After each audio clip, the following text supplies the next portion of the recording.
할렐루야. 오늘도 복된 주일 아침 주님 앞에 예배하기 원합니다. 예배 자리로 나온 모든 성도들과 또 흩어져 있는 우리 성도들의 가정 위에 하나님의 은혜가 임하기를 원합니다. 예배 가운데 여러분의 상한 심령과 또 그 마음의 상처들과 또 이 땅 위에 대한 여러 가지 두려움과 근심과 염려가 사라지고 육체 질병이 치유될 줄 믿습니다. 하나님의 크신 은혜가 우리 각인의 심령 가운데 가정 위에 임하는 주일 되기를 축원하며 하나님 앞에 예배드리겠습니다. 기도하겠습니다. 할렐루야. 우리 하나님을 찬양하는 일이 선함이요 찬송하는 일이 아름답고 마땅하도다. 여호와께서 예루살렘을 세우시며 이스라엘의 흩어진 자들을 모으시며 상심한 자들을 고치시며 그들의 상처를 싸매시는도다. 그가 별들의 수효를 세시고 그것들을 다 이름대로 부르시는도다. 우리 주는 위대하시며 능력이 많으시며 그의 지혜가 무궁하시도다. 할렐루야. 오늘도 우리 하나님을 찬양하는 하나님의 백성들을 기억하여 주옵소서. 부족한 가운데 우리의 근심과 염려를 가지고 나온 성도들마다 하나님 앞에 나와 예배하는 동안 하나님의 은혜로 우리의 마음이 평안을 누리게 하시고 하나님의 영광을 보게 하여 주옵소서. 하나님께서 우리를 도우시는 분이심을 깨닫게 하여 주옵소서. 상심한 자들을 고쳐주시고 상처를 싸매어 주옵소서. 우리 모든 자녀들에게 하나님의 길을 보여주시며 비전을 허락하여 주옵소서. 흩어져 있는 모든 믿음의 가정들과 그 권속들이 하나님 앞에 예배할 때 은혜 입기를 간절히 사모하오며 예수님 이름으로 기도하옵나이다. 아멘.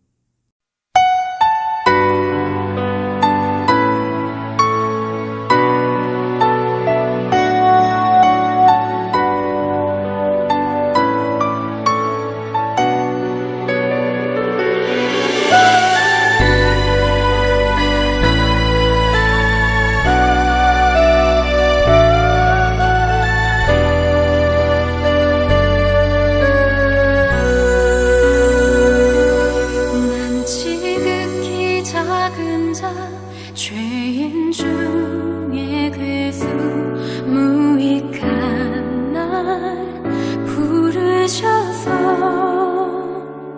간절한 기대와 소망 부끄럽지 않게 십자가 전개하셨네.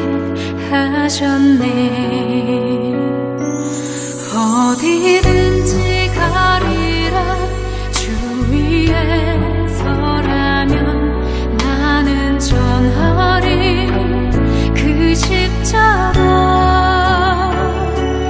내 몸에 밴 십자가 그 보혈의 향기 온 세상 채울 때까지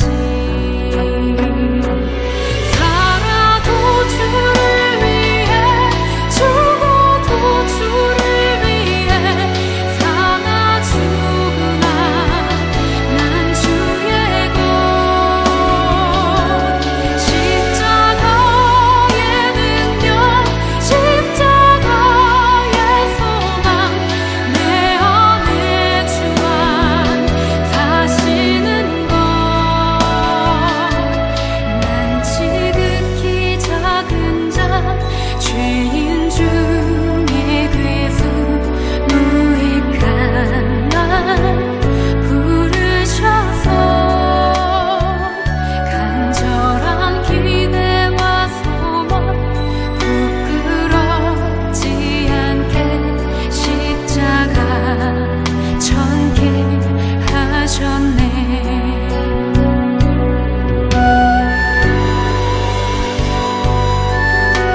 사도신경으로 신앙을 고백드리겠습니다. 나는 전능하신 아버지 하나님 천지의 창조주를 믿습니다. 나는 그의 유일하신 아들 우리 주 예수 그리스도를 믿습니다. 그는 성령으로 잉태되어 동정녀 마리아에게서 나시고 본디오 빌라도에게 고난을 받아 십자가에 못 박혀 죽으시고 장사된 지 사흘 만에 죽은 자 가운데서 다시 살아나셨으며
하나님의 말씀은 마가복음 16장 1절에서 8절 말씀 봉독하겠습니다.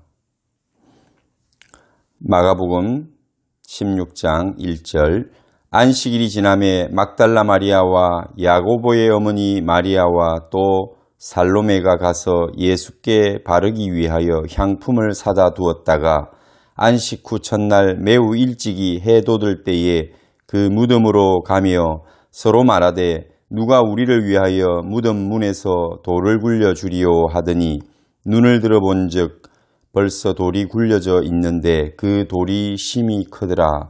무덤에 들어가서 흰옷을 입은 한 청년이 우편에 앉은 것을 보고 놀라매 청년이 이르되 놀라지 말라. 너희가 십자가에 못 박히신 나사렛 예수를 찾는구나. 그가 살아나셨고 여기 계시지 아니하니라. 보라, 그를 두었던 곳이니라. 가서 그의 제자들과 베드로에게 이르기를 예수께서 너희보다 먼저 갈릴리로 가시나니 전에 너희에게 말씀하신 대로 너희가 거기서 배우리라 하라 하는지라. 여자들이 몹시 놀라 떨며 나와 무덤에서 도망하고 무서워하여 아무에게 아무 말도 하지 못하더라. 아멘. 오늘은 마가복음 마지막 장인 16장 1절에서 8절 말씀을 통해서 부활의 믿음이라는 제목으로 말씀 나누기를 원합니다. 여러분, 부단히 우리가 마가복음을 묵상해서 이제 마지막 장에 다다랐습니다. 예수님의 고난의 그 순간들을 말씀을 통해서 함께하고 이제 새 아침이 밝았습니다. 오늘 이른 아침에 예수님의 그 묻히신 무덤을 향하여 달려가는 여인의 발자국 소리가 들리고 또 그들의 복잡한 그 마음들이 읽혀집니다. 기독교에서 가장 중요한 순간이기도 합니다. 기독교의 가장 중요한 그 본질, 그리고 우리가 하나님 앞에 소망을 갖는 이유가 오늘 이 아침에 이 사건에 있습니다. 무엇일까요? 바로 부활입니다. 기독교는 부활의 종교라고 합니다. 부활이 없으면 이 땅 위에서 그리스도인이 가장 불쌍한 자다, 그렇게 말씀합니다. 왜냐하면 부활이 없으면 이 땅이 제한적인 이 세상에 우리에게 주어진 시간이 전부인데, 그럴진데 우리가 이 땅 위에서 수고하고 노력하고 또 우리가 하고 싶은 것을, 또 육체의 소욕과 우리 마음에 일어나는 많은 생각들을 우리가 스스로 제어하고 또 참으며 경계해서 살아가야 할 이유가 무엇일까요?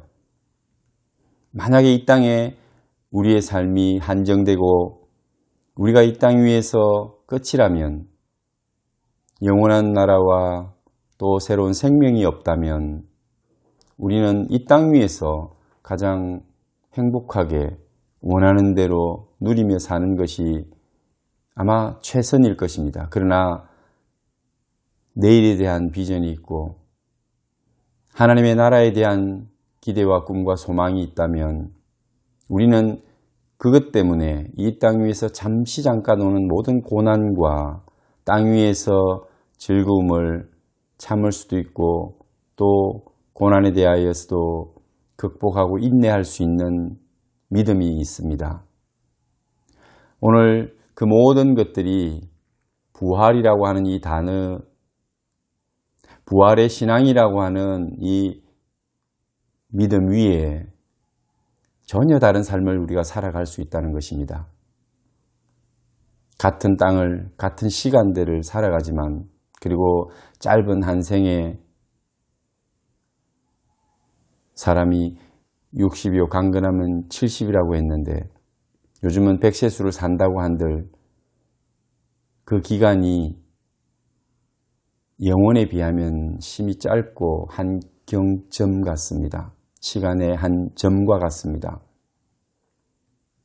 우리에게 소망이 없다면, 부활과 영원한 하나님의 나라에 대한 소망이 없다면 우리는 이 신앙생활을 한 것이 얼마나 헛된 것이고, 또 그리스도인의 믿음으로 살아가던, 또 이때까지 살아갔던 많은 사람들이 얼마나 불쌍할까요?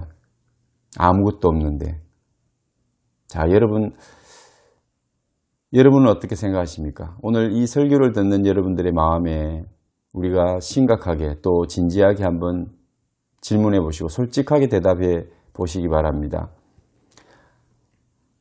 우리에게 생명은 이 땅 위에서 끝입니까? 아니면 이 땅 위에서 끝이 아니라 영원한 생명으로 부활하는 그 부활과 또 하나님이 허락하시는 영원히 우리에게 존재한다고 믿습니까?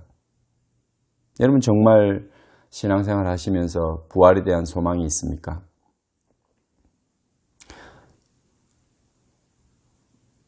(1900년대) 대한민국에 복음이 들어와서 많은 부흥이 일어났습니다. 그러나 그 부흥은 기복신앙에 기초를 둔 또 많은 교회들과 또 목회자들과 성도들이 어쩌면 이 땅 위에서 하나님의 축복을 받을 것인가, 여기에 관심이 많았고, 먹고 사는 문제와 또 삶이 빈궁하고 곤핍했기 때문에 늘 하나님 앞에 축복받기를 원하는 그런 마음들이 있어 신앙생활을 하고 또 교회가 부흥하고 많은 사람들이 말씀을 통해 위로를 얻으면서 또 힘을 내기도 하고 이 땅 위에서 하나님이 주시는 축복을 또 누리며 살았던 것도 사실입니다. 그러나 그 근간에 한국 기독교의 그 어두운 그림자는 성장론이라든지 또는 어떤 이 땅 위에서 잘되고 눈에 보이는 가시적인 축복을 바라는 기복신앙이 그 속에 자리 잡고 있었던 것을 부인할 수 없습니다. 오늘 저희들은 필리핀에 살고 있습니다. 그리고 많은 선교사들과 현장에서 현지인들의 그 마음들을 들여다보고 신앙의 그 본 모습들을 경험하게 될 때 오랜 가톨릭의 전통으로 인해서 이 필리핀의 많은 사람들에게 있어도 신앙 자체가 기복신앙이라는데 참 한계를 많이 느낍니다. 그리고 그것을 깨는데 여간 힘이 들지 않는다는 것입니다. 많은 교회들이 본어게인 처치라고 하는 개신교 교회들도 또 목회자들도 성도들도 왜 신앙생활을 열심히 하고 또 그들의 기도생활과 특별히 어떤 하나님 앞에 헌신하고 봉사하는 일들이 어디로부터 출발하는가, 무엇을 지향하는가에 있어서 우리의 모습과 크게 다르지 않다는 것입니다. 한국 교회와 크게 다르지 않다는 겁니다. 물론 한국 교회에서는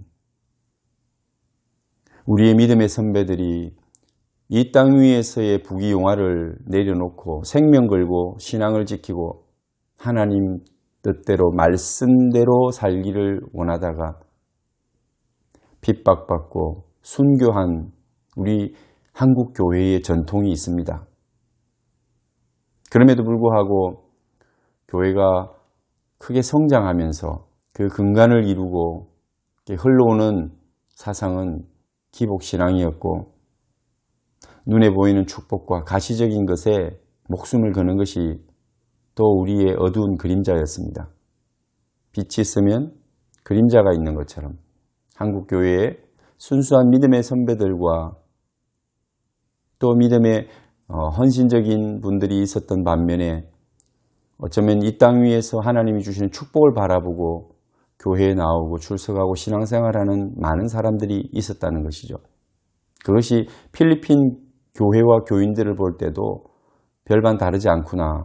특별히 어쩌면 우리보다도 더 심각한 문제를 가지고 있는 것이 이 선교지인 필리핀 사람들의 신앙이요 마음이라는 것입니다.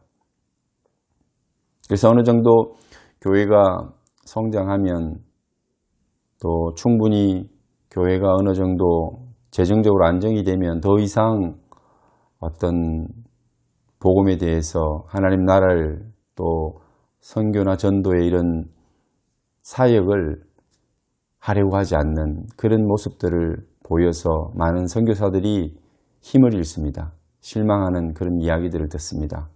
지난주에도 오랫동안 선교하셨던 선교사님과 함께 이야기를 나누면서 참 처음에는 열심히 있는데 어떤 질병이 떠나고 치유가 되고 나니까 모든 것을 다 내놓을 듯이 그렇게 헌신하려고 하던 또 열정을 가지고 기도하고 말씀을 사모하는 것처럼 보이던 그 성도가 결국은 자신이 이루던 그 질병의 치유가 있고 난 후에 원래의 모습대로 돌아가고 그 헌신하겠다고 했던 마음들 또 약속들이 물거품처럼 사라지더라는 것입니다. 어떤 목회자조차도 그렇게 처음에는 뜨겁게 열정을 가지고 순종하고 또 교회 성장과 또 교인들을 위해서 최선을 다하다가 어느 정도 안정이 되니까 이제 더 이상 바랄 것이 없다 이런 태도를 보이더라는 것이죠. 이것은 어쩌면 우리 그리스도인들이 이 땅 위에서 누구라도 경험할 수 있는 그런 모습일 것입니다. 우리 속에 잠재하는 어떤 믿음의 의식이 그 근간이 무엇인가 거기에 따라서 우리의 신앙의 모습이 나타나고 드러나게 되는 겁니다. 그것이 열매로 나타나는 것이죠. 내가 이 땅 위에 기복신앙을 추구하고 바라면 결국은 땅 위의 것들을 내가 어느 정도 얻게 되면 더 이상 열심도 내지 않고 또 헌신도 사라지는 겁니다. 결국은 이 모든 어두운 그림자와 같은 기복신앙의 그 속에는 하나님의 나라, 그 영원성에 대한 기대가 없는 것이죠. 그것을 믿지 않는다는 것이죠. 이 땅이 전부인데 내가 가지고 있는 육신, 내가 가지고 있는 이 생명과 건강과 내가 지금 가지고 있는 소속된 가정과 공동체, 우리 삶의 영역이 어느 정도 안정이 되면 그것이면 하나님의 축복이고 충분하다는 것입니다.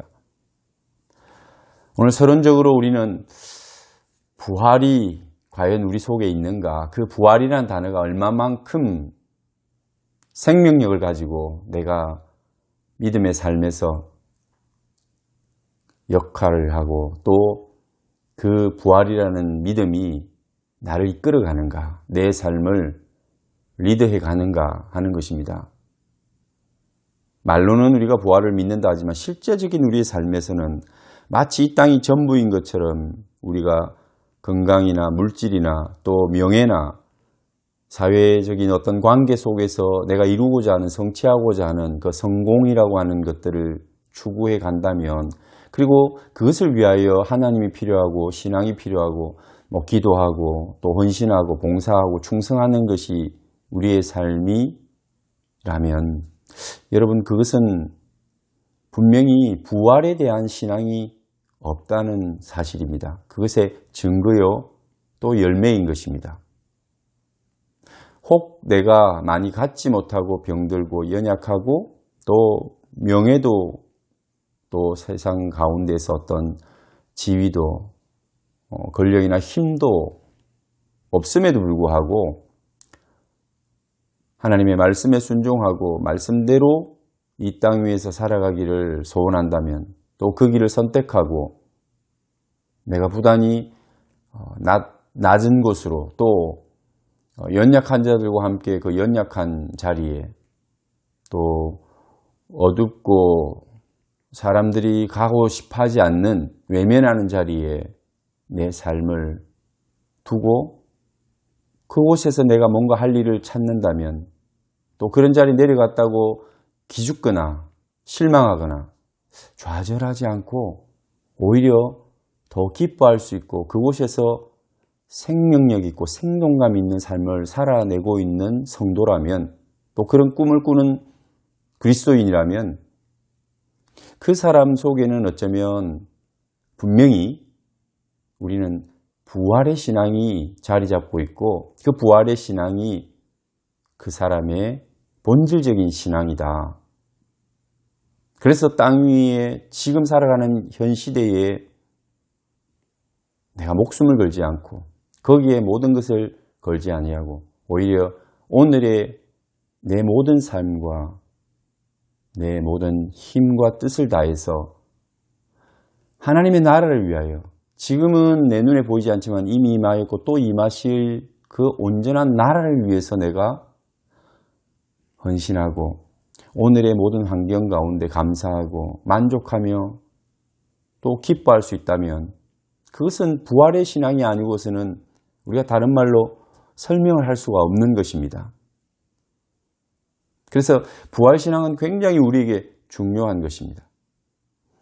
오늘 본문에 예수께서 안식일이 지나서 이제 그 무덤에 갇혀 있는, 이제 십자가를 지시고 죽음의 길을 선택하셔서 그 죽음의 문을 스스로 활짝 열고 들어가신 우리 주님께서 과연 어떻게 되셨을까?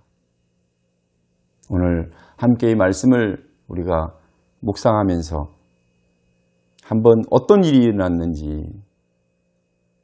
여러분 기대감을 가지고 같이 말씀 속으로 한번 들어가 보기를 원합니다.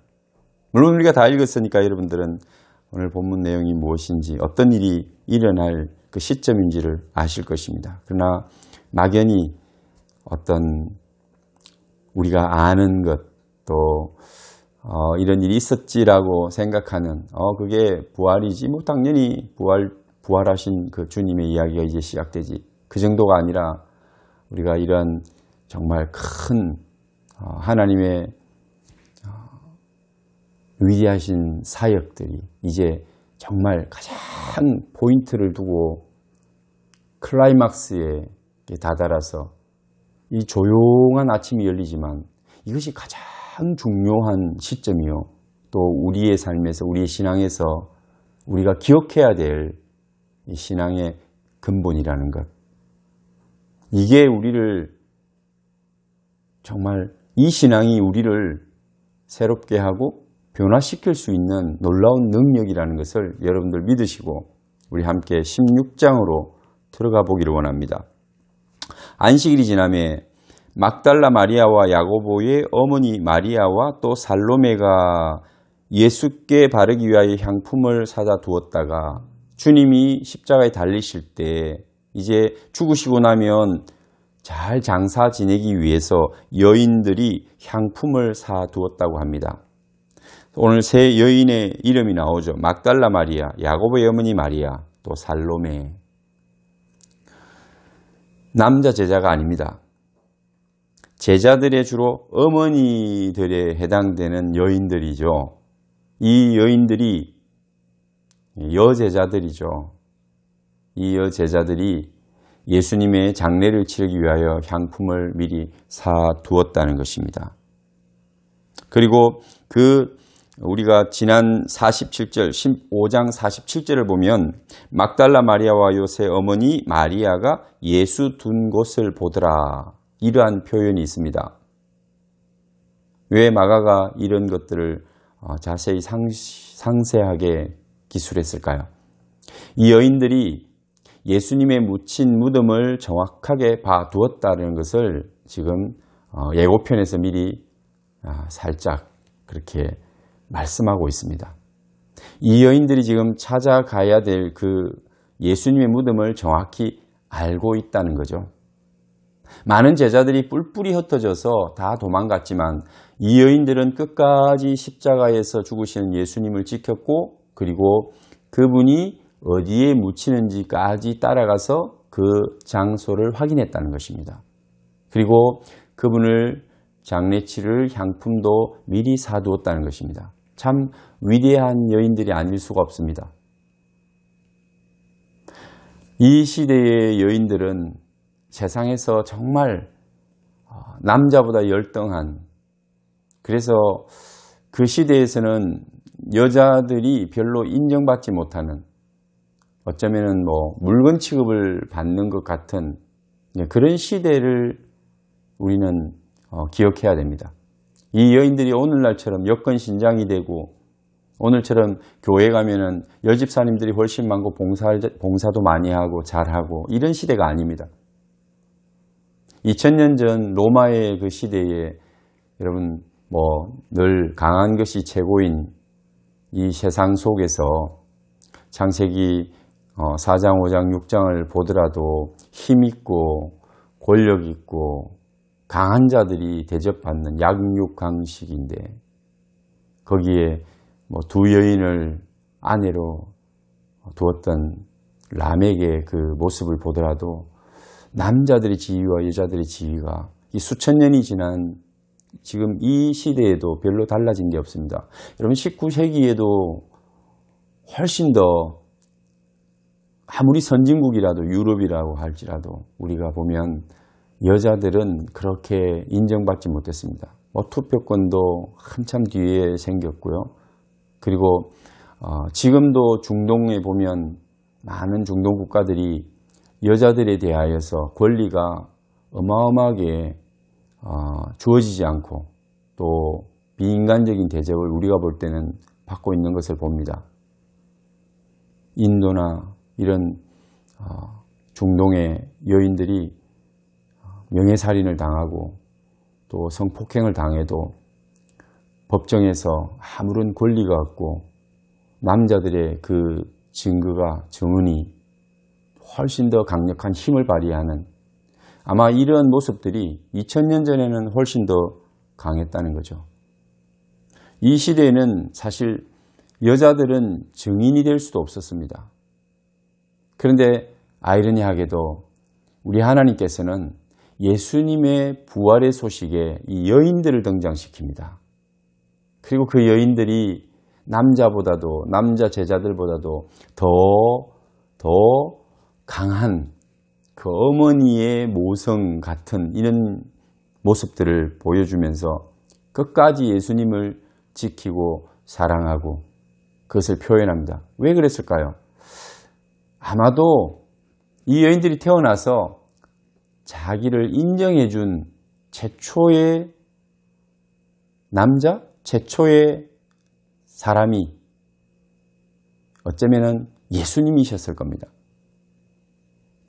예수님은 모든 여자들에게 그리고 모든 어린이들에게 하나님 앞에서 동등한 하나님의 사랑을 받을 만한 사랑을 입은 자로 또 하나님의 나라의 유업을 받을 자로 그렇게 말씀해 주셨습니다. 심지어는 어린이는 또 하등하고 또 더 대접받지 못하는 이 시대에 아직까지 인간으로서 어떤 자격이나 이런 요건들을 갖췄다고 인정하지 않는 이 시대에 어린아이들을 우대하고 나에게 오는 것을 검하지 말라. 이 어린아이와 같아야 천국 갈 수 있을 것이다. 이렇게 말씀해 주시는 것은 그 시대에는 정말 들을 수 없는 아무도 그렇게 말할 수 없는 말한 자가 없는 그런 시대라는 것입니다. 그러니 이 여인들의 그 사랑이 각별하다는 것 그리고 자기들을 인정해주고 또 하나님 나라에서 동등하게 대우해준 이 복음 앞에 아마 여인들은 더 훨씬 적극적인 충성과 또 헌신의 모습을 또 사랑하는 그 모습을 보여주시는 게 아닌가. 또 하나님께서는 그들을 불러서 이 세상 가운데서는 인정받지 못하는 여인들, 증거로도 증인으로도 채택이 되지 않는 이 여인들을 불러서 예수님의 부활의 증인 삼으셨다는 것, 이것은 굉장히 역설적인 것이 아니겠습니까? 그만큼 이 부활은 분명한 사실이고 정당하고 팩트라는 것입니다. 여러분, 우리가 거짓을 진실로 꾸밀 때 포장을 하려고 하면 가장 그럴듯하고 인정받을 수 있는 그런 사람들을 내세워야 되고, 그래서 변호사를 쓸 때도 변호사가 다 정직하게 사실대로 이야기하는 게 아니라 자기가 어느 편에 서 있든지 그 사람을 변호해 주는데, 그래서 이 변호사를 사용할 때는 힘있고 권력이 있는 사람을 더 비싼 돈을 지불하고 세우려고 합니다. 내가 참된 것을 포장해서 또는 거짓을 참으로 바꾸고자 할 때도 많은 사람들은 많은 돈과 그 권력 이용합니다. 그래서 그것을 바꾸놓으려고 합니다. 그렇지만 여러분, 우리가 진실을 이야기할 때는 어떻습니까? 그게 사실일 때는 어떻습니까? 그런 노력을 할 필요가 없는 거죠. 그저 있는 대로 이야기하고 그냥 선포하면 됩니다. 이것은 이것이고 저것은 저것이다라고 이야기할 때 받아들이는 사람들이 그것을 이제 어떻게 받아들이냐에 달려 있는 거죠. 진실을 이야기하는 사람들은 다 믿어주지 않아도 좋다. 내가 그냥 진실만 이야기할 뿐이다. 내가 이것을 설득을 해서 뭔가 믿게 해주려고 하는 그런 노력을 할 필요가 없는 거예요. 우리가 실제로 살아가면서도 많은 부분에 있어서 그런 경험들을 하고 또 그렇게 대처를 하기도 합니다. 진실은 그저 그냥 선포하는 것이고 진실을 있는 그대로 이야기하는 것이고 그것을 받아들이는 사람들의 몫이라는 거죠. 그 짓을 바꿔놓으려고 하는 사람들은 이제 많은 힘과 또 권력을 동원하고 미사구를 동원하고 또 그것을 잘 해결해 줄 수 있는 어떤 대리인을 통해 가지고 포장해서 설득하려고 하는 거죠. 그래야 교묘하게 속여 넘길 수도 있으니까. 오늘 우리 하나님께서 왜 이런 세상적으로는 증인으로 세울 수도 없는 여인들을 전면에 내세워서 이 16장을 열면서 안식일이 끝나고 이제 오늘로 치면 주일 아침이죠. 이 주일 새벽에 부활이라고 하는 그 놀라운 하나님의 섭리와 역사, 부활신앙이라고 하는 우리에게 절대절명의 신앙을 하나님께서는 주시려고 이제 그 문을 여시는데 여인들을 사용하시는 것입니다. 이 여인들이 세상적으로 어떤 힘있고 권력있고 또 말에 대하여 인정을 받는 여인들이 아니라 무시당하는 여인이고 증인으로 설 수도 없는 그 시대적인 상황이지만 하나님이 그들을 사용하셨다? 이것은 진리이기 때문에 그저 역설적으로 가장 힘없고 능력이 없는 또 증인의 효력도 없는 그런 여인들을 써서 말하게 하는 것입니다. 예수님이 부활하셨다. 예수님이 부활하셨습니다.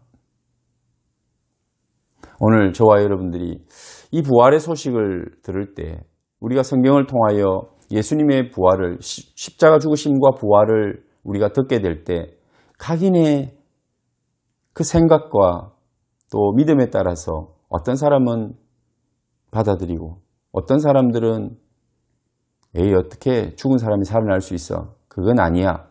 이렇게 예수님을 우리를 위하여 죽으신 대속의 죽으심과 그리고 우리를 위하여 다시 부활하신 부활의 주님으로 그래서 생명의 주인으로 그렇게 받아들이는 사람이 있는가 하면 어떤 사람들은 그저 공자나 맹자나 이 땅 위에 선인들 중에 한 명처럼 그저 그 좋으신 말씀 또 이 땅 위에서 행하신 그 삶을 존경하긴 하지만 하나님의 아들로 또 우리의 생명을 구원하는 하나님으로 영원한 생명을 주시는 생명의 주인으로 섬기지는 않는다는 것입니다.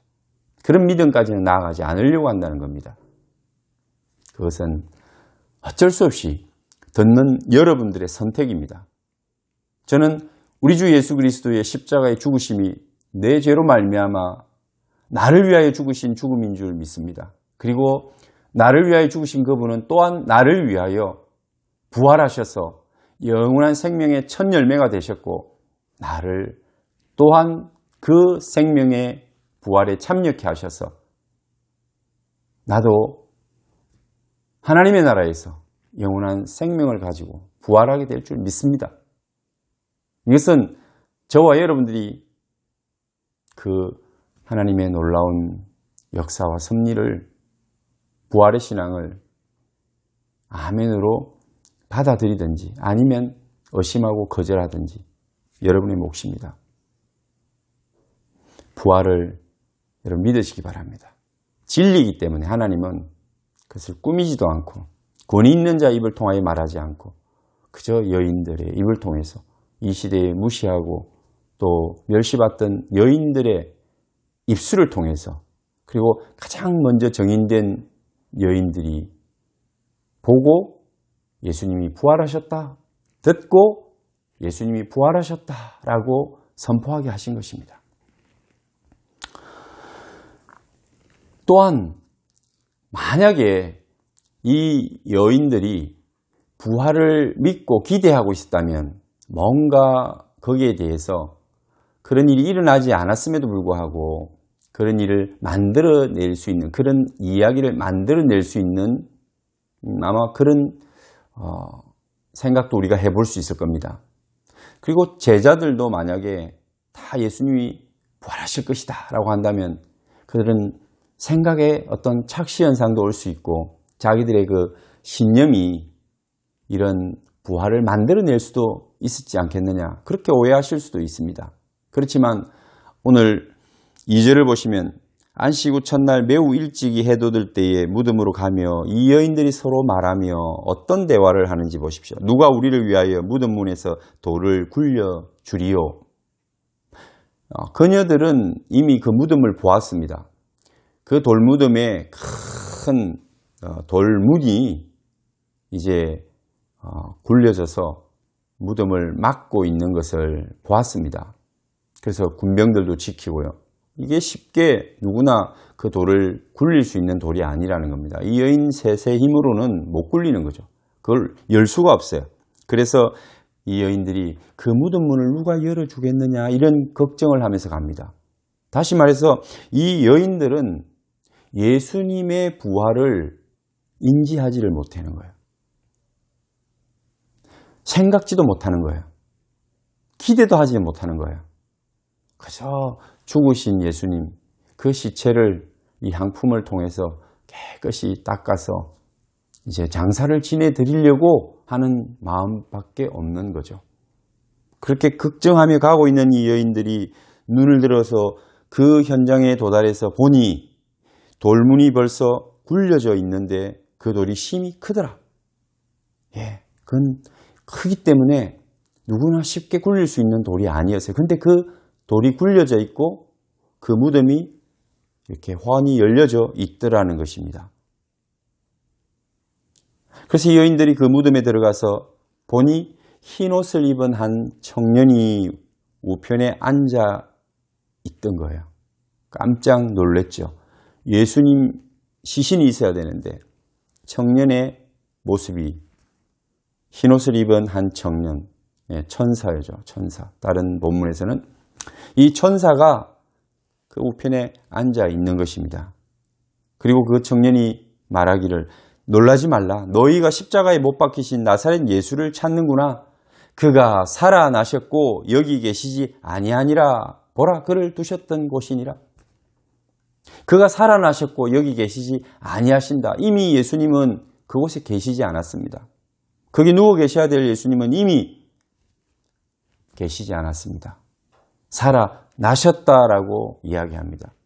이 살아나셨고, 그가 살아나셨고 하는 이것이 바로 이제 부활이라고 하는 것입니다. 이 여인들의 믿음은 부활에 대한 믿음이 없었지만 이 상황은 하나님께서 이미 예정하신 대로 예수님의 부활이 일어난 그 사건을 여인들이 처음으로 목격한 것입니다. 7절을 보면 가서 그의 제자들과 베드로에게 이르기를 예수께서 너희보다 먼저 갈릴리로 가시나니 전에 너희에게 말씀하신 대로 너희가 거기서 배우리라 하라. 제자들에게 가서 이 소식을 전하라는 것입니다. 예수님이 부활하셨다. 예수님은 벌써 3번 공식적으로 인자가 모든 인류를 위하여 십자가에서 죽으시고 그리고 부활하실 것을 말씀하셨습니다. 이 땅 위에 로마를 뒤집어 엎고 이스라엘을 회복시키러 이스라엘을 새롭게 건국하기 위하여 오신 것이 아니라 하나님의 나라를 이 땅 위에 세우기 위하여 그 백성들을 찾기 위하여 죄로 말미암아 죽었던 그 백성들을 살리기 위하여 그가 대신 죽으셔야 하고 그리고 그가 또한 생명으로 부활하셔야 할 것을 말씀하셨습니다. 눈으로 보이는 성막이 아니라 눈에 보이는 그 성전이 아니라 하나님께서 이제 우리 안에 우리를 성전 삼아 다시 들어오시기를 원하십니다. 그래서 그분은 우리를 깨끗게 하셔야 할 필요가 있었고 소와 양과 또 염소의 피로 우리를 깨끗게 일시적으로 깨끗게 했던 그 제사가 아니라 우리 주 예수 그리스도의 죄 없으신 그 보혈을 통해서 단 한 번에 영원한 속죄를 이루시는 그 속죄의 제사를 하나님 앞에 드리신 것이 십자가 사건입니다. 그래서 그분은 우리를 위하여 죽으셔야 했고 그 죽으심은 우리를 깨끗게 하신 것입니다. 저와 여러분들의 죄를 깨끗이 도말하여 주셨습니다. 우리에게 죄가 있었으나 이제 동이 서에서 먼 것처럼 멀어졌고 우리의 죄가 주홍빛같이 붉은 것이었으나 흰눈같이 희어진 것입니다. 우리에게 여전히 죄가 있고 죄성이 있고 또 우리가 살아있는 동안 우리가 죄짓지 않고 거룩하게 살아갈 수 있으면 좋겠지만 우리의 본성 속에 여전히 죄의 흔적들이 있고 그 흔적들은 우리 속에서 나타날 것입니다. 그렇지만 우리 예수 그리스도께서 십자가에서 죽으시고 그 장사될 때에 깨끗한 부드러운 천으로 만든 세마포를 입으신 것처럼 저와 여러분에게도 의의 세마포를 입혀주실 것입니다. 그래서 내 죄는 좋은빛 같고 내 죄는 검으나 예수님께서 우리를 위해 죽으시고 대신 우리에게 입혀주시는 그 의의 옷은 희고 깨끗한 세마포, 의의 세마포일 것입니다. 하나님께서 우리의 죄를 보시지 않고 예수님의 보혈, 그가 흘리신 그 피와 그 죽으심을 보고 그분이 우리에게 입혀주신 예복, 신부의 옷과 같은 이 의의 세마포 옷을 보시고 우리를 의롭다 하실 것입니다. 이것이 예수 그리스도의 십자가의 죽으심과 또 부활 신앙인 것입니다. 우리가 그래서 죽지 않고 이제 영원한 하나님의 나라에서 부활, 생명의 부활을 하는 것입니다. 우리의 생명은 그곳에서 계속해서 하나님 나라에서 계속해서 이어지는 것입니다.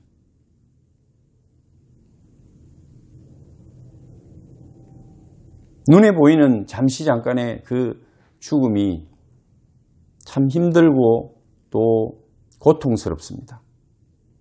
그리고 죽음이라는 존재는 무입니다. 아무것도 없습니다. 그걸 볼 때 아무런 소망이 없는 절망을 보니 여기서 생명의 꽃이 필 것도 기대하지 못합니다. 100%의 절망인데 거기서 무슨 꽃이 피겠습니까? 거기에 무슨 생명이 있고 빛이 있겠습니까? 그러니 우리가 부활을 믿지 못하는 것입니다. 그러나 여러분, 그 사망에 이르는 죄의 근원이 없어졌고 원인이 없어졌다면 당연히 그는 죽지 않을 것입니다. 죽어도 살겠고 살아서 나를 믿는 자는 영원히 죽지 아니하리라. 오늘 생명이라고 하는 것, 죽음과 부활이라고 하는 것을 우리가 말씀을 통해서 이해한다면 우리는 부활의 신앙을 받아들일 수가 있고 또 믿을 수가 있습니다. 부활의 신앙이 있는 사람들은 이 땅 위에서 세상 사람들과 부활이 없는 자들과 다른 삶을 살아낼 수 있는 힘이 있습니다. 그것이 믿음입니다. 그게 믿음의 능력입니다. 사랑하는 성도 여러분, 오늘 예수님께서는 제자들에게 먼저 갈릴리로 가서 기다리겠다라고 말씀합니다. 사복음서에 다 예수님께서 제자들에게 처음 그들을 부르신 갈릴리에서 보자고 그렇게 말씀하십니다. 그것을 잊지 말라고, 전에 너희에게 말씀하신 대로 너희가 거기서 배우리라. 예수님은 먼저 갈릴리로 가셨습니다. 이건 굉장한 상징적인 의미가 있습니다. 갈릴리가 좋은 곳이라서가 아니라 예수님께서는 원래 갈릴리의 나사렛이라는 동네에서 자랐습니다. 넓게 보면 갈릴리요, 그리고 그가 자라셨던 곳은 나사렛입니다. 그래서 예수님을 우리는 나사렛 예수라고 사람들이 부르는 것을 보았습니다. 왜 갈릴리입니까? 왜 나사렛입니까? 유대인들이 생각할 때 이 갈릴리와 나사렛은 거기서 무슨 선한 것이 나겠느냐라고 이야기했던 것처럼 영적으로 이방 지역입니다. 땅은 유대지만 영적으로 이방 지역입니다. 그들이 생각하는 이 갈릴리는 가장 비천하고 또 볼품없고 소외된 사람들이 살아가는 땅이요, 그곳은 흑암의 땅입니다. 사람들이 가려고 하지 않는 땅, 살고 싶어 하지 않는 땅, 그 대명사가 갈릴리요 나사렛입니다. 나사렛에서 무슨 선한 것이 나겠느냐? 이 말만 들어도 그 사람들이 생각하는, 이스라엘 사람들이 생각하는 그 갈릴리와 나사렛을 우리는 이해할 수 있습니다. 저와 여러분들에게 있어서도 우리 인생에 갈릴리가 있습니다. 나사렛이 있습니다. 거기 무슨 선한 것이 나겠느냐. 이런 내가 거기를 왜 가? 내가 왜 그 일을 해야 돼? 넌 그 일을 하지 말고 이런 일을 해. 라고 할 때 그곳이 우리에게도 다 있습니다. 내가 하고 싶지 않은 일, 내가 가고 싶지 않은 곳, 내가 섬기고 싶지 않은 것, 내가 봉사하고 싶지 않은 것, 내가 그런 대접받고 싶지 않고 그 자리에 서고 싶지 않은 것. 나는 이런 자리에 가고 이런 대접을 받고 이런 명예를 갖고 싶어. 이런 이름으로 어떤 직분을 우리가 소유하고 싶어하는, 누리고 싶어하는 것들이 많이 있습니다. 그러나 그것을 원치 않는 그 땅, 그 지역이 있습니다. 그런 삶이 있습니다. 오늘 부활하신 주님은 제일 먼저 제자들에게 내가 갈릴리로 가서 너희들을 기다리겠다는 것입니다. 처음 그들을 만났던 그곳, 대부분의 제자들이 그곳 출신입니다.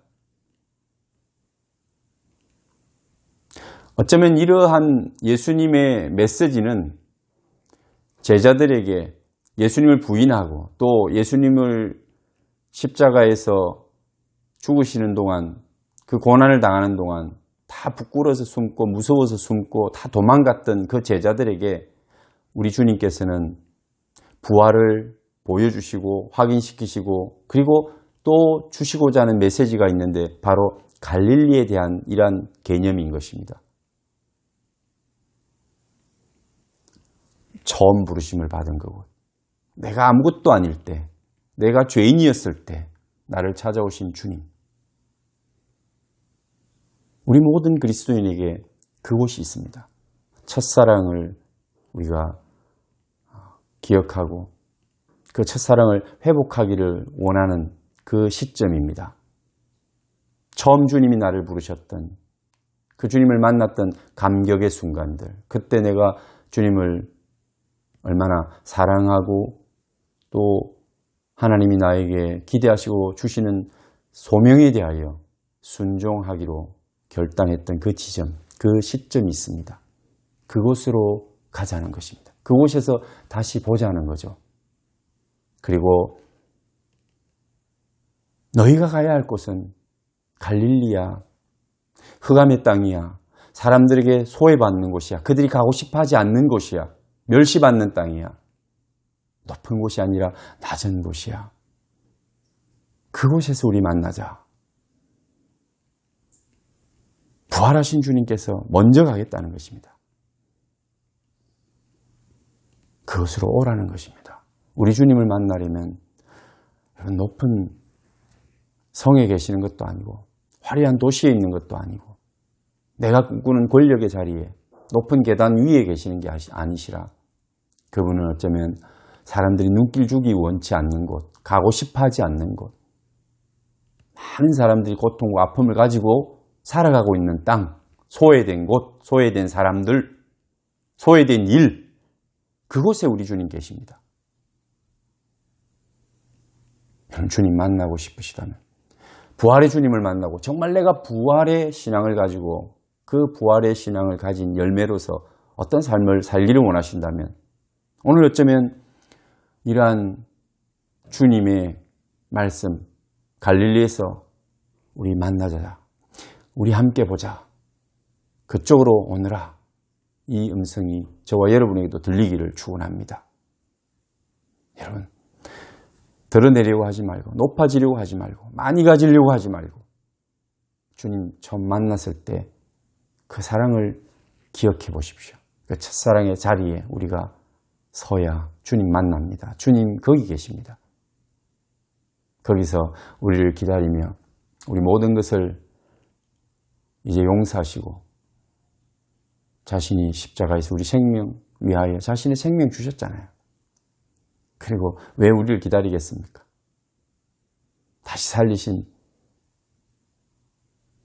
우리를 통해서 주님이 기대하시는 것이 있습니다. 함께 가자는 것이고 함께 일하자는 것이고 많은 사람들을 함께 살리자는 거예요. 그 일을 같이 하자는 거죠. 그 사명을 우리에게 주시고자 하는 것입니다. 한번 다음 주에는 또 우리가 갈릴리로 가게 될 것입니다. 그분의 말씀을, 그분의 마지막 소원을 또 우리는 듣게 될 것입니다. 여러분, 오늘 이 말씀을 통해서 우리가 다시 한번 부활의 신앙을 분명히 갖게 되기를 원하고, 우리가 이 땅 위에서 주님을 영접하면 죽어도 살겠고 살아서 나를 믿는 자는 영원히 살리라는 이 말씀이 그대로 믿어지시는 여러분 되시기를 축원합니다. 그리고 그 부활의 신앙을 가졌다면 여러분 열매를 우리의 삶에 나타내십시오. 보여주십시오. 갈릴리가 그것입니다. 갈릴리로 가서 주님 만나시고 주님과 동행하는 삶을 살아내시기 축원합니다. 기도하겠습니다. 하나님 아버지 감사합니다. 오늘도 이 세상 가운데서는 절망하지만 우리 하나님께서 우리에게 주신 놀라운 그 은혜와 사랑으로 다시 힘을 얻습니다. 우리 주 예수 그리스도께서 우리를 위하여 죽으신 것을 믿고 또 우리를 위하여 살아나신 것을 믿습니다. 우리도 이 땅 위에서 우리 주 예수 그리스도를 믿음으로 영원한 생명을 얻는 부활의 그리스도인이 될 줄 믿습니다. 이 땅 위에서 영원한 생명을 얻고 살아서 나를 믿는 자는 영원히 살리라 하신 주님의 말씀처럼 하나님의 나라를 유업으로 받을 줄 믿습니다. 갈릴리가 어디입니까? 나의 영적 갈릴리가 어디입니까? 하나님이 어디서 나를 부르시는지 주의 음성에 귀를 기울이고 부활의 신앙을 가진 자로 하나님 나라를 소망하며 이 땅 위에서 승리할 수 있는 우리 모든 성도들 되게 하여 주옵소서. 입시를 앞두고 있는 모든 학생들에게 하나님 귀한 은혜를 주시고 하나님의 꿈과 비전을 따라서 걸어갈 때 가장 좋은 길을 만나게 하시고 그 길을 열어주실 줄 믿습니다. 우리 부모님과 모든 성도들과 또 우리 청소년들이 하나님 안에서 기도함으로써 가장 좋은 길을 보게 하시고 그 길을 걸어가게 하여 주옵소서. 오늘도 흩어져 있는 우리 모든 성도들의 가정을 지키시고 우리 자녀들 군과 직업의 현장과 학업의 현장 어디에 있든지 하나님 인도하여 주시고 그들을 지켜 보존하여 주옵소서. 코로나가 물러가고 새날을 보게 하여 주시고 이제 새로운 빛으로 또 새로운 세상이 열리는 것을 봅니다. 하나님 저희들에게 다시 한번 기회를 주시되 믿음의 사람들이 남은 시대에 사명 잘 감당할 수 있도록 큰 은혜를 베풀어 주옵소서. 우리 구주 예수님 이름으로 기도하옵나이다. 아멘. 함께 준비한 예물을 드리면서 찬송하겠습니다.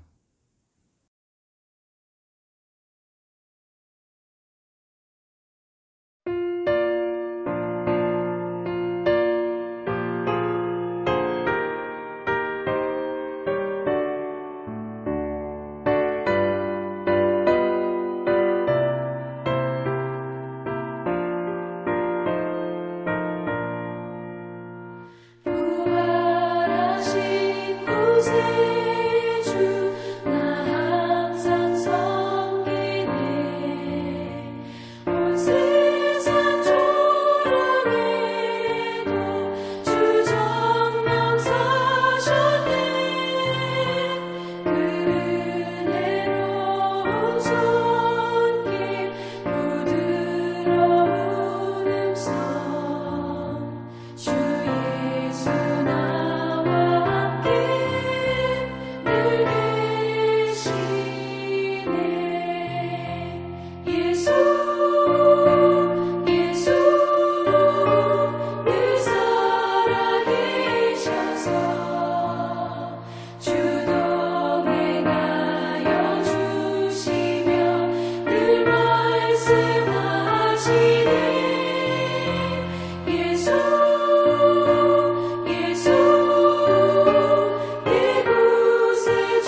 또 한 주간도 승리하시고 우리 학생들 집에서 나오지도 못하고 오랫동안 가정에서 생활하면서 많이 힘들 텐데 기도하고 있습니다. 각 가정에서 우리 청소년들, 어린 자녀들 하나님께서 늘 만져주시고 치유해 주시고 또 꿈과 비전을 주셔서 그 상황 속에서 감사하고 기뻐하는 삶이 될 수 있도록 또 꿈꾸는 곳을 향하여 준비하고 걸어가는 큰 걸음을 내딛는 그 과정이 되도록 기도하겠습니다. 여러분들도 자신의 삶을 하나님께 드림으로 하나님 은혜를 받도록 그렇게 기도하시기 바랍니다. 우리 모든 성도들도 한 주간 코로나로부터 안전하고 건강하게 생활하시다가 또 다시 만나도록 하겠습니다. 축도하겠습니다. 이제는 우리를 위하여 피 흘려주신 예수 그리스도의 은혜와 아버지의 극진하신 사랑과 성령님의 위로하심과 교통하심이 오늘도 우리 주 예수 그리스도의 부활을 믿고 또 부활을 믿는 그리스도인으로서 마땅히 살아가야 될 갈릴리를 향하여 기쁨과 감사함으로 순종함으로 나아가는 모든 성도들과 그들의 자녀들과 생업의 현장 위에 지금부터 영원토록 함께 계실지어다. 아멘.